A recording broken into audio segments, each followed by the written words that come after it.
Welcome to Greg's Garage.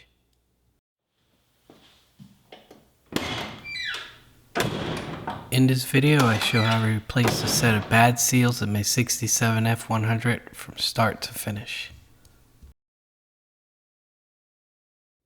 If you like working on cars and watching DIY videos, then you should hit the subscribe button because that is what I post on this channel. After installing a brand new set of seals in my 67 F100, I was just never really happy with it. I was always having to slam the door really hard, and I was told if I rolled the windows down or if I left it out in the heat for a while, it would work. But after a year, it just never quite did, as you can see here. So I decided to order a brand new set from Dennis Carpenter. Here I showed the model number. And I also got a tube of black super Weatherstrip and gasket adhesive, also showing the model number. Inside the box, I got a set of brand new seals, an awesome looking calendar, and a set of instructions.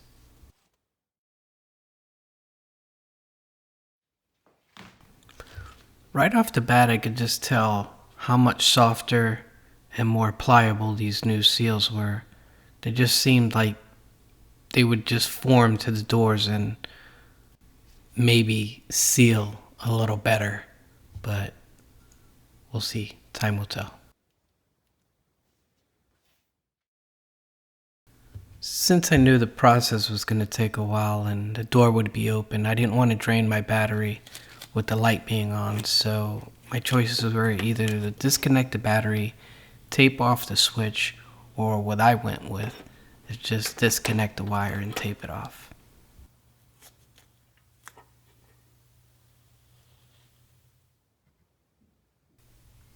Then I moved on to removing the door sill plate, which has 6 Phillip head screws.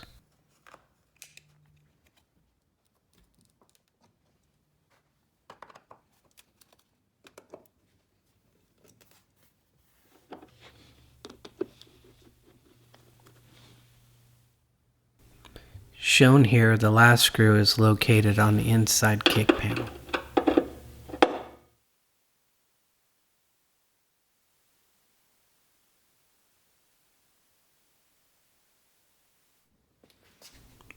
After all 6 screws are removed, the seal could just be lifted out.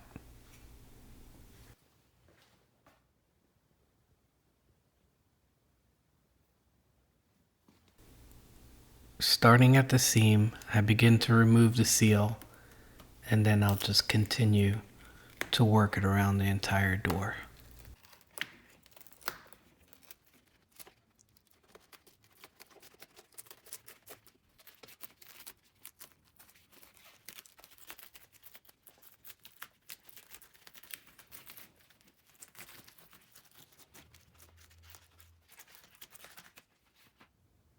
After removing the seal, there most likely will be a lot of adhesive still stuck and little bits that have to be removed on the inside and out.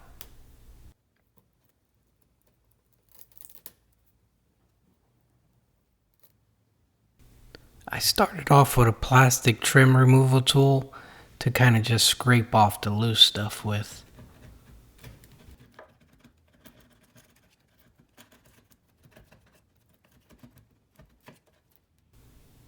When it came to the more difficult stuff, I went with this blade scraper, which you have to be extremely careful with yourself and the paint.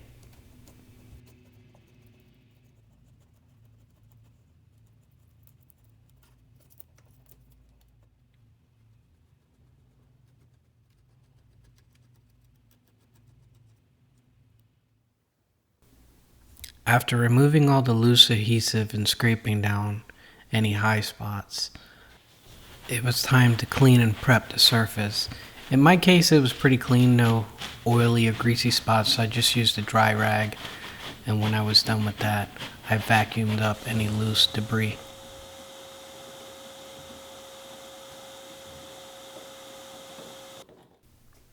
Having to slam my doors for so long, it got knocked out of alignment. And because the seals are out, this would be a good time for me to align my doors. So if you have to, check out my other video on how I line the doors myself.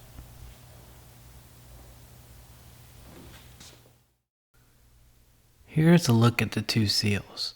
The one on the left being from the seal kit I bought a while ago, and the one on the right is from Dennis Carpenter. You can just tell the difference in size and shape. Once again, the Dennis Carpenter one just seems really soft and pliable, which I hope is going to make the difference.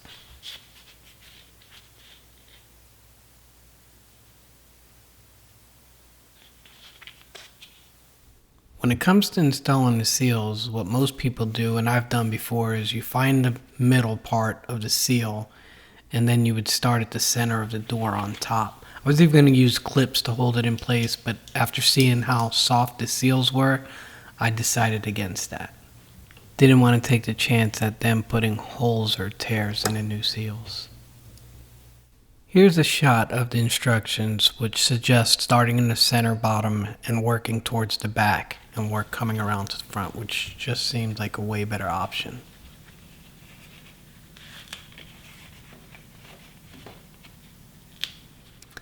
So I started by doing a dry run, and I would just kind of work all what seemed to be problem areas, and I would put a piece of tape in that section to kind of hold it there. Like I said, I would just keep working in any area that seemed like it would not want to stay or have to take a little bit more time to work it in.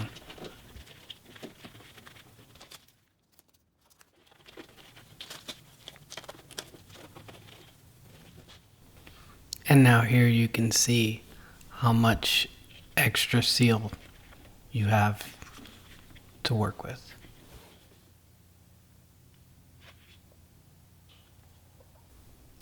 I also noticed like a baloney skin effect thing going on the inside, which I'll show how I fixed at the end of the video.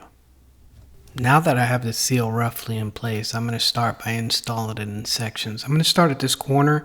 I'm not going to put the adhesive on the metal piece. I'm actually going to apply the adhesive in the channel. I think it just makes for a better, cleaner install. So I'll start by applying the adhesive in the channel, and then in the corner, I'll just start putting it over the lip and working it up. And in like corners and curves, you just want to work it the best you can. It's a good idea to have several pieces of pre-cut tape within reach so you can just grab them and put them where you need to have them instead of trying to tear pieces of tape while you're going. Then I would just continue that same process. I would just add the adhesive in the channel and work in and tape the corners.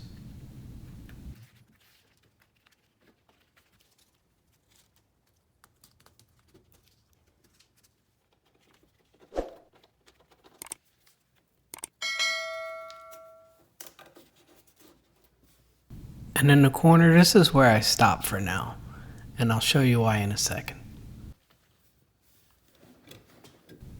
This is what it looked like when I was done. Call it first phase, the blue zebra. After allowing the adhesive to set up, the tape can be removed, or it could just be left there until the job's done and removed all at once.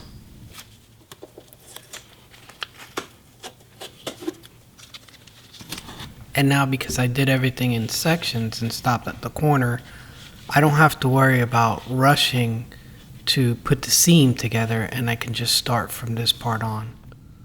And here's a view of what the seal should look like on the floor part, with the flat side towards the truck and the round side facing out. So now I can start at the corners, and I'm basically going to do the same process. I'm going to apply the adhesive in the channel. But what I'm going to do with this is I'm actually going to stay a couple inches back from the end. That way I can be able to slide it back and forth or kind of just work it any way I need to do. So after applying the adhesive, you'll just start to work in the corners. And like I said, have a couple pre-cut pieces of tape within reach, always helps. And then just continue to work towards the center.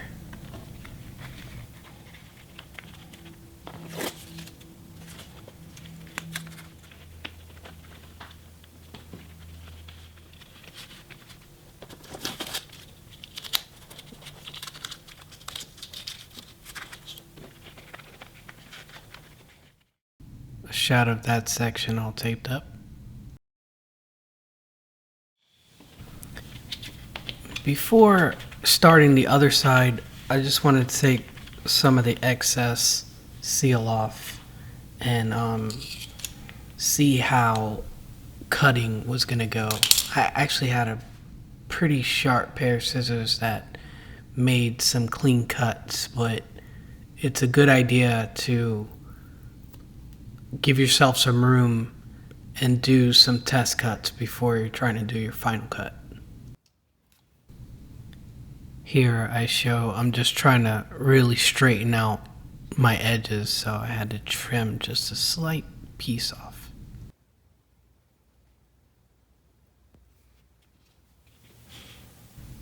And I did the same process as the other side. I stayed a couple inches back with the adhesive so that I can just work the actual seam part without having to worry if everything else was moving on me.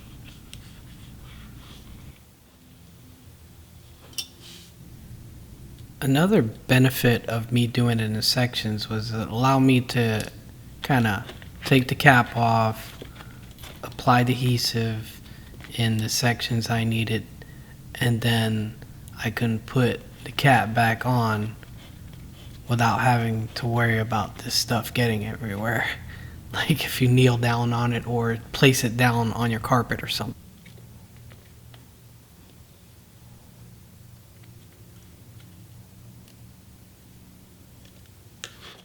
Once again, just working it out towards the center and taping off sections. Here's a shot of everything taped off except for the very part where the seam will connect. By doing it that way, it just gave me the time to work it out and cut it and redo it as many times as I needed without having to worry about it setting up. And I can just keep trimming until I was happy with the way it looked. As you can see, it did wind up taking me several attempts, and even here you can see that little corner is just overhanging, which I wind up cutting off. And you can see it right here. It looks like a backwards question mark. I grab it before I put it together. There you go.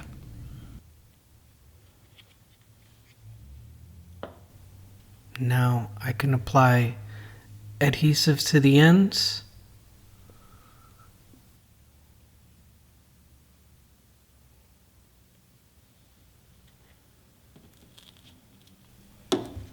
Both sides.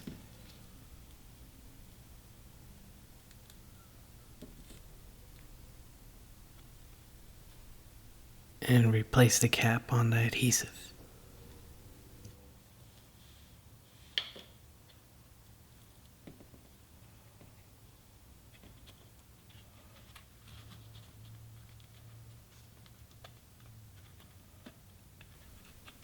When it's set up the way you like it, apply tape to the seam and finish taping it off.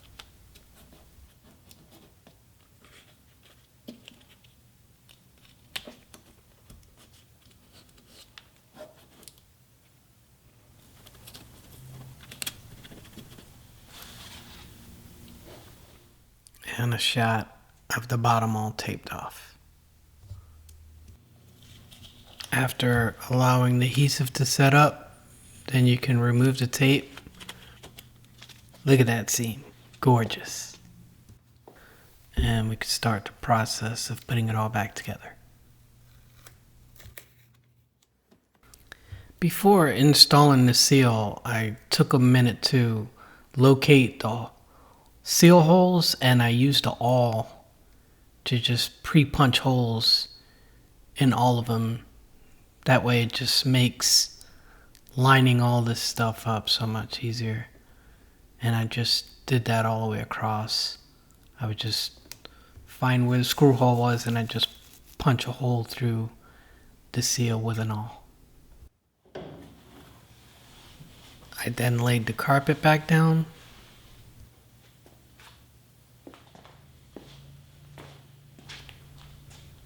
Put the seal back in place.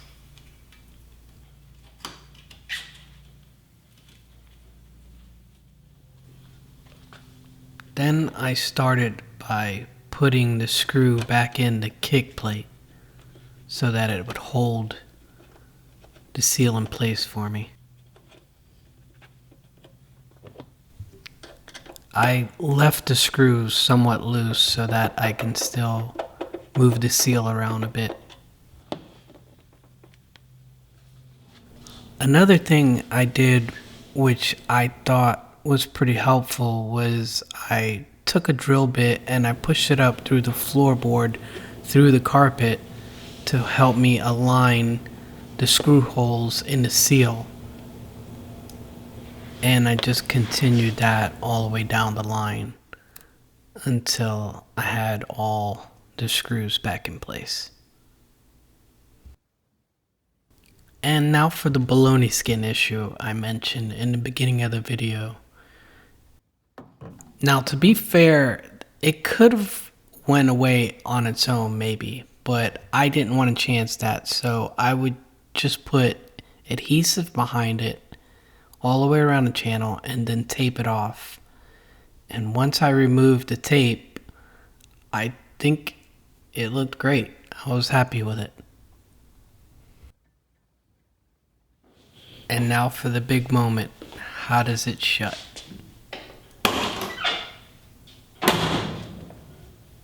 Awesome. This was before. And this is after. If you found this video helpful, please hit subscribe and leave a comment. And as always, thanks for watching.